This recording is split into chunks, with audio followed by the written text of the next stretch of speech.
Hello दोस्तों, आपका और मेरा दोनों का ही इंतज़ार अब ख़त्म हो चुका है। द वॉकिंग डेड सीज़न 11 का एपिसोड 9 और 10 ऑन एयर आ चुके हैं। मैं इस वीडियो में सीज़न 11 के एपिसोड 9 और 10 को एक्सप्लेन करने वाली हूँ। तो वीडियो को शुरू करने से पहले मैं आपको याद दिलाना चाहती हूँ कि अगर आपने मेरे चैनल को अभी तक सब्सक्राइब नहीं किया है तो कर दीजिए और जो बेल आइकॉन है उसे प्रेस करना मत भूलिएगा ताकि आपको मेरी आने वाली वीडियोस के अपडेट्स मिलते रहेंगे। आप लोगों को याद होगा कि रीपर्स और मैगी के ग्रुप के बीच मेरिडियन में लड़ाई शुरू हो चुकी थी और इधर अलेक्जेंड्रिया तूफान से और वॉकर्स से अपने लोगों को बचाने में लगा हुआ था। मैगी किसी तरह से हवाचा से बढ़ती हुई आगे की ओर भाग रही थी। रास्ते में उसका सामना बहुत सारे वॉकर्स से होता है। वो उन लोगों से बचती हुई एक जगह पर छिप जाती है।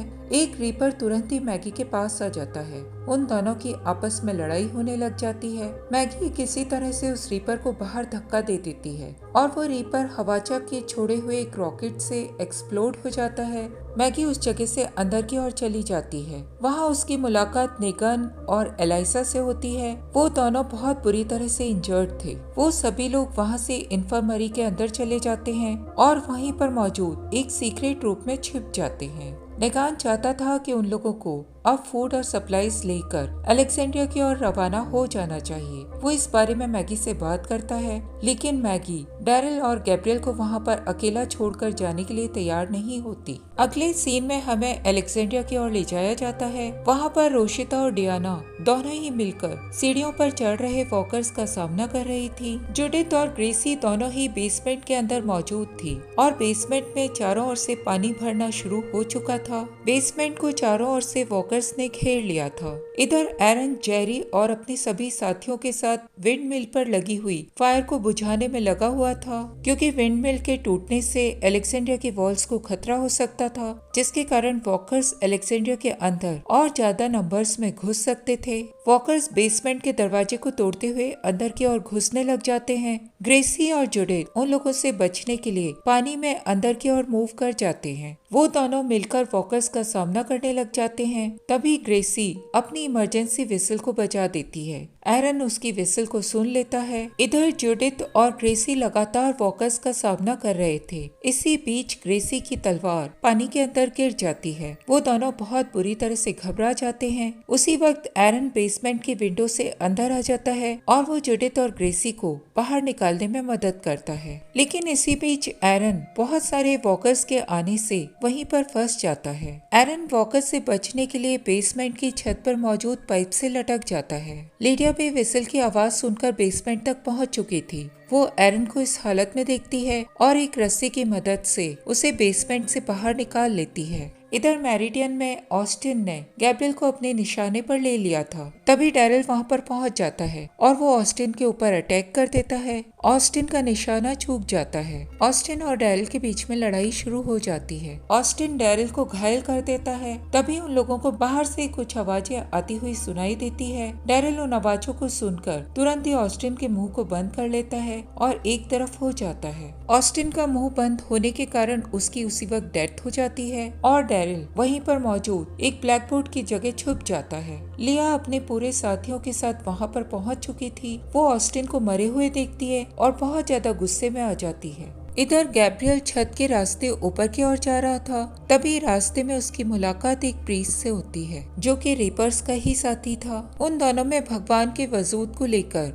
आपस में बहस होने लग जाती है। रीपर्स का प्रीस्ट गैब्रियल को कन्विंस करने की कोशिश करता है ताकि गैब्रियल भगवान से डर जाए और उन लोगों का साथ दे, लेकिन गैब्रियल उसके ऊपर बिल्कुल भी भरोसा नहीं करता और तुरंत ही उस प्रीस्ट को मार डालता है। इधर मैगी कार्वर को ट्रैप करने के लिए एक गलियारे तक लेकर आ चुकी थी। उस गलियारे में एलाइसा और नेगन दोनों ही मिलकर कार्वर को ट्रैप कर लेते हैं।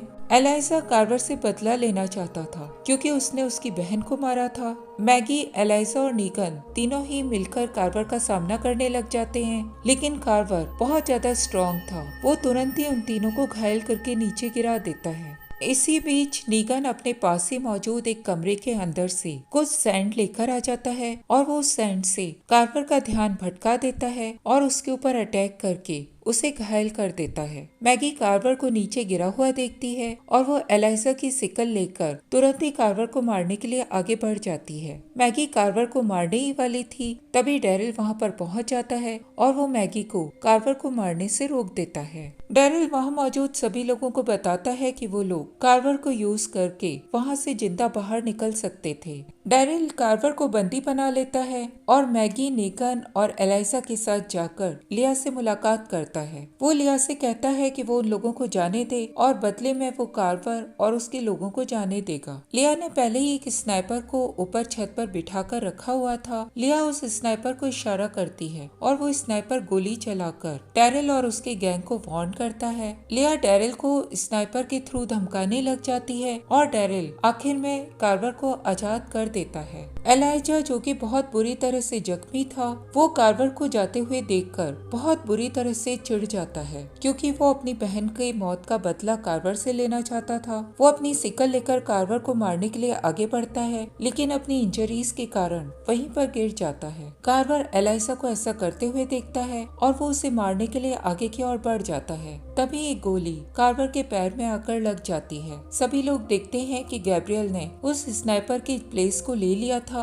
और अब लिया के गैंग के सभी लोग गैब्रियल के निशाने पर थे। लिया उन लोगों से समझौता करने के लिए मान जाती है और वो अपने सभी साथियों के साथ वहाँ से जाने के लिए तैयार हो जाती है। मैगी लिया को अपने साथियों के साथ वहाँ से जाने की परमिशन दे देती है। मैगी तुरंत ही एलाइजा के पास जाती है। एलाइजा अभी भी अपनी बहन का बदला लेना चाहता था। वो इस बारे में मैगी से बात करता है। मैगी एलाइजा की इस बात को सुनती है और तुरंत ही अपनी गन लेकर लिया और उसके दोनों साथियों के ऊपर गोलियां चला देती है। लिया के दोनों साथी मारे जाते हैं, जबकि लिया बचकर एक और भाग जाती है। मैगी तुरंत ही पलटकर कार्वर के पास वापस आती है। वो उसे गोलियां चलाकर मार डालना चाहती थी, लेकिन तब तक मैगी की बुलेट्स खत्म हो चुकी थी। कार्वर भी अपने पास मौजूद एक चाकू को देख चुका था। वो उसे लेने के लिए उसकी ओर बढ़ने लग जाता है। तभी मैगी एलाइजा की सिकल लेकर कार्वर के ऊपर वार कर देती है। डैरिल इस बीच लिया का पीछा कर रहा था। वो लिया को एक जगह छिपे हुए देख लेता है और उसे वहाँ से चुपचाप जाने के लिए कहता है। मैगी अपने सभी साथियों को इकट्ठा करके मेरिडियन में ही रुकने के लिए कहती है और वो अकेली ही एल्डन को लेने के लिए चर्च तक पहुंच जाती है। मैगी चर्च में जाकर देखती है कि एल्डन मरकर रिएनिमेट हो चुका था। मैगी उसे मार डालती है और उसे देखकर बहुत बुरी तरह से रोने लग जाती है। मैगी एल्डन को एक जगह पर दफना देती है। जब मैगी एल्डन को दफना रही थी, उसी वक्त नीगन वहाँ पर पहुँच जाता है। नीगन अपने हाथ में एक पाइप पकड़े हुए था। वो मैगी से एल्डन और वहाँ मौजूद हादसों के बारे में बात करता है। मैगी को लगता है कि नीगन उसके ऊपर हमला करने के लिए वहाँ पर आया था। मैगी अपने चाकू की ओर हाथ बढ़ाती है। नीगन मैगी से कहता है कि उसके और मैगी के रास्ते बिल्कुल अलग हैं और वो किसी भी हालत में किसी दिन मैगी को अपने मारने का कोई भी चांस नहीं देना चाहता। ये कहकर नीगन वहाँ से अलग होकर एक और चला जाता है। मैगी मेरिडियन वापस लौटकर आ जाती है और सभी लोगों को बताती है कि नीगन उन लोगों को छोड़कर अब जा चुका है। मैगी अपने बचे हुए लोगों के साथ सप्लाईज लेकर मेरिडियन से अलेक्जेंड्रिया लौटकर आ जाती है। अलेक्जेंड्रिया में मौजूद सभी लोग फूड सप्लाईज को देखकर और अपने साथियों को देखकर बहुत ज्यादा खुश हो जाते हैं। जेरी तभी अलेक्जेंड्रिया के गेट से किसी को बाहर से आता हुआ देखता है और अलेक्जेंड्रिया के लोगों को वार्न करता है। मैगी अपने सभी साथियों के साथ अलेक्जेंड्रिया के गेट पर आ जाती है और वो बाहर मौजूद ट्रूपर्स के ग्रुप को देखती है। वो सभी लोग ट्रूपर्स की ओर निशाना लगाने लग जाते हैं। तभी उन लोगों के बीच में से यूजीन निकलकर सामने आ जाता है। वो मैगी के ग्रुप को गोलियां चलाने से मना करता है और उन लोगों को बताता है कि वो उन लोगों के लिए मदद लेकर वहाँ पर आया था। यूजीन उन सभी लोगों को इजेकिल और युमिको के बारे में बताता है और उन सभी लोगों को कॉमनवेल्थ सोसाइटी के बारे में सभी जानकारी भी देता है। यूजीन उन सभी लोगों की मुलाकात लैंस से करवाता है। लैंस कॉमनवेल्थ कम्युनिटी का रिप्रेजेंटेटिव था। लैंस बहुत ज्यादा वेल ड्रेस था। उसे देखकर अलेक्जेंड्रिया के सभी लोग आश्चर्य करने लग जाते हैं। लैंस उन सभी लोगों को बताता है कि वो वहाँ पर उन लोगों की मदद करने के लिए पहुँचा था। लैंस अलेक्जेंड्रिया को दोबारा रिबिल्ड करने में उन लोगों की मदद करने के लिए तैयार हो जाता है और वो उनके सामने एक चॉइस रखता है। इस चॉइस के बारे में हमें इस एपिसोड में क्लियर नहीं किया गया है, लेकिन इसके बाद हमें 6 मंथ बाद का समय दिखाया गया है। मैगी गेट के ऊपर गार्ड कर रही थी, तभी कॉमनवेल्थ के ट्रूपर्स का एक पूरा का पूरा ग्रुप वहाँ पर पहुँच जाता है। उन ट्रूपर्स में से एक ट्रूपर अपना हेलमेट निकालता है और हमें वहाँ पर डैरिल दिखाई देता है। डैरिल मैगी से गेट खोलने के लिए कहता है। एपिसोड की शुरुआत में कॉमनवेल्थ को दिखाया जाता है, जो कि एक बहुत ही डेवलप्ड सोसाइटी थी जिसे आप सभी लोग पहले भी देख चुके हैं। कॉमनवेल्थ में हैलोवीन चल रहा था और उसे सेलिब्रेट किया जा रहा था। ये वहाँ मौजूद सभी लोगों के लिए एक फेस्टिवल के समान था।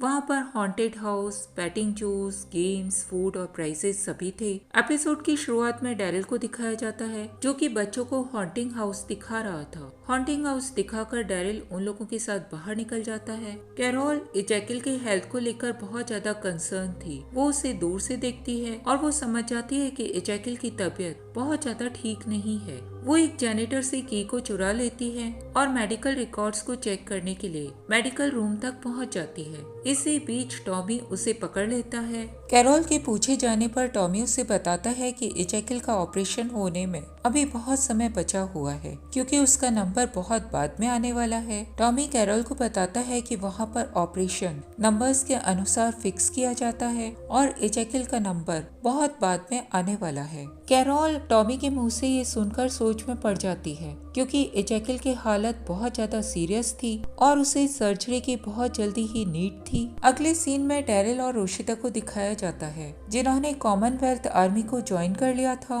और वो दोनों ही मर्सर के अंडर में ट्रेनिंग ले रहे थे। मर्सर उन दोनों को एक टीम बनाकर अलग अलग घर में वॉकर्स का सामना करने के लिए भेज देता है। मर्सर देखता है कि डैरिल अपनी टीममेट की बात न सुनते हुए अकेला ही वॉकर्स का सामना कर रहा था। वो ये देखकर डैरिल के ऊपर बहुत ज्यादा गुस्सा करता है। मर्सर रोशिता की ट्रेनिंग से बहुत ज्यादा खुश था और वो इसके लिए रोशिता को अप्रिशिएट करता है। मर्सर डैरिल को एक और टास्क करने के लिए अपने साथ आने का इशारा करता है। रोशिता भी उन लोगों को ज्वाइन कर लेती है। उन दोनों का सामना नेक्स्ट एक्सरसाइज में सेबेस्टीन से होता है। सेबेस्टीन उन लोगों के पुराने वेपन्स को देखकर उनके वेपन्स का मजाक उड़ाने लग जाता है। डैरिल को ये देखकर सेबेस्टीन के ऊपर बहुत ज्यादा गुस्सा आता है, लेकिन वो अपने आप को किसी तरह से कंट्रोल कर लेता है। सेबेस्टीन डैरिल से 2 वॉकर्स को अपने सामने लाने के लिए कहता है। डैरिल 2 वॉकर्स को सेबेस्टीन के सामने लेकर आ जाता है। सेबेस्टीन उनमें से एक वॉकर को मार डालता है। दूसरा वॉकर सेबेस्टीन के ऊपर हावी होने लग जाता है। सेबेस्टीन और वो वॉकर आपस में स्ट्रगल करने लग जाते हैं।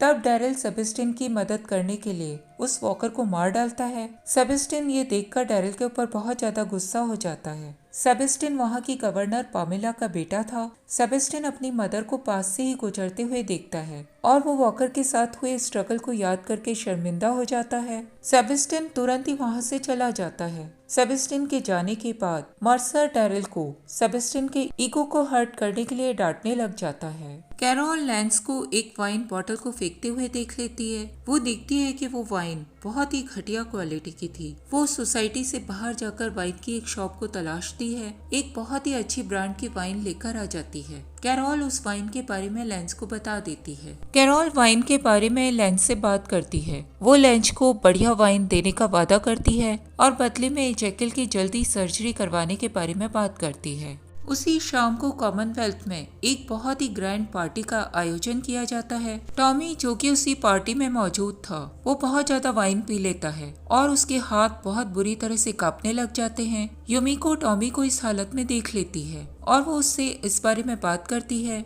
टॉमी युमिको को उस वक्त टाल देता है और उसे कहता है कि वो पार्टीज में बहुत ज्यादा अनकंफर्टेबल फील करता है। बहुत बड़े बड़े लोगों को रेड कारपेट एंट्रेंस का मौका दिया जा रहा था। मर्सर भी अपने ग्रे सूट में वहाँ पर पहुँच चुका था। प्रिंसेस मर्सर को इस तरह से देखती है और उसको अप्रिशिएट करती है। मर्सर को इस तरह की पार्टीज में बिल्कुल भी इंटरेस्ट नहीं था। वो प्रिंसेस को अपने साथ अंदर चलने के लिए कहता है। कोनी भी कैली के साथ उस पार्टी में मौजूद थी। कोनी अब कॉमनवेल्थ की रिपोर्टर बन चुकी थी और कैली ट्रांसलेटिंग में उसका साथ दे रही थी। कोनी पामेला का इंटरव्यू लेती है और उससे उस पार्टी के बारे में बात करती है। पामेला पार्टी के बारे में उससे खुलकर बात करती है, लेकिन कोनी की ये पूछते ही कि उसने कुछ ही लोगों को उस पार्टी में क्यों इनवाइट किया था, पामेला उसके क्वेश्चन को इग्नोर कर देती है और लॉटरी विनर के नाम को अनाउंस करने का बहाना करके वो आगे की ओर बढ़ जाती है। पामेला कॉमनवेल्थ की गवर्नर थी। वो तुरंत ही स्टेज पर जाकर अपनी एक स्पीच देती है।